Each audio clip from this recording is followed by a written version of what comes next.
Welcome to my channel Kashyap voice पुरस्कार कहानी शुरू करने से पहले आप सबसे गुजारिश है मेरे चैनल को सब्सक्राइब करें, बेल आइकन को क्लिक करें ताकि मेरी नई आने वाली वीडियोस का नोटिफिकेशन आपको मिल सके।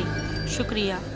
ये वाक़या मेरे मामू जान जो अब काफ़ी अरसे से अमेरिका में मुक़िम हैं, इनके साथ शहर भावलपुर में पेश आया था। इन दिनों 1970 की बात है।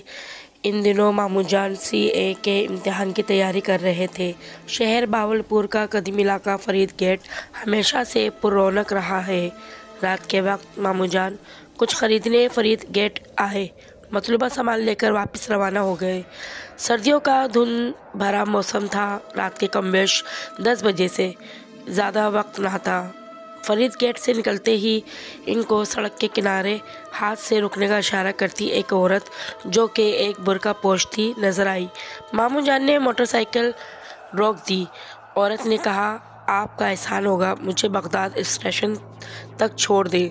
इस वक्त कोई साइकिल रिक्शा और मोटर रिक्शा नहीं मिल रहा और मेरा जाना बहुत ज़रूरी है। मामू जान का घर बगदाद स्टेशन से 1 किलोमीटर पहले हमसिया मेले वाली गली में था, लिहाजा उन्होंने इसे बैठने को कहा। वो औरत इनके पीछे बैठ गई। 5 मिनट के सफ़र के बाद मेले वाली गली आ गई। मामू जान इसको कहा, मेरा घर इस गली में है, मगर मैं आपको आपके घर तक छोड़ देता हूँ। मगर औरत खामोश रही। बगदाद स्टेशन करीब आता गया और सड़क सुनसान होती गई। जो लोग भावलपुर रहते हैं या भावलपुर देखा हुआ है वो समझ सकते हैं कि इन दिनों बगदाद स्टेशन पर पुराने खाली क्वार्टर हुआ करते थे और आबादी ना होने के करीब थी। बगदाद स्टेशन के सामने मेन रोड पर मोटरसाइकिल रोककर मामू जान ने कहा, लीजिए आपकी मंजिल आ गई। वो औरत बोली, वो सामने तीसरी गली में मेरा क्वार्टर है, वहाँ उतार दें। मामू जान ने हामी भर ली। 2 गलियों के सामने से गुजरते हुए मामू जान को यूँ लगा जैसे मोटरसाइकिल पर वज़न बढ़ गया है।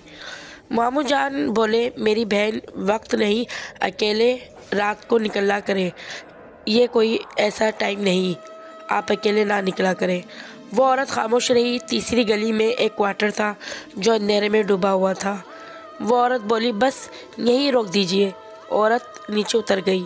मामू जान ने मोटरसाइकिल मोड़कर सलाम करके मोटरसाइकिल आगे बढ़ाना चाहिए, मगर यूँ लगा जैसे मनोवजन बढ़ गया हो।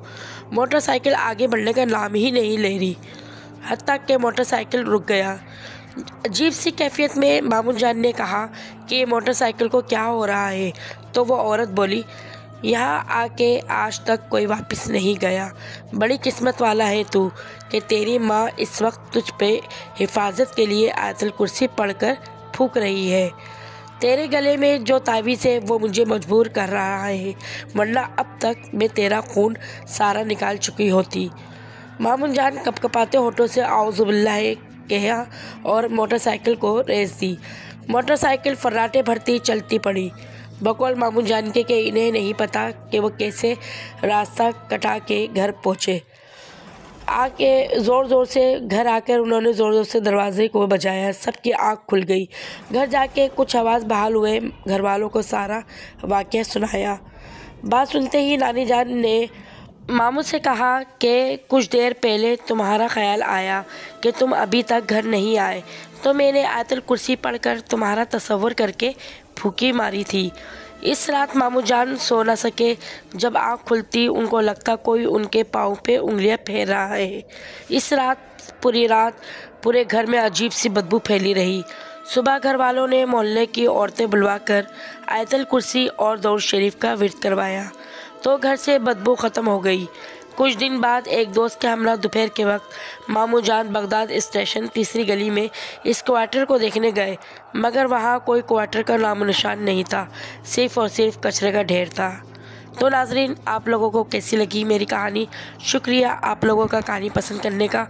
अल्लाह ताला आप सबको अपने अमान में रखे। आमीन। अल्लाह हाफिज़।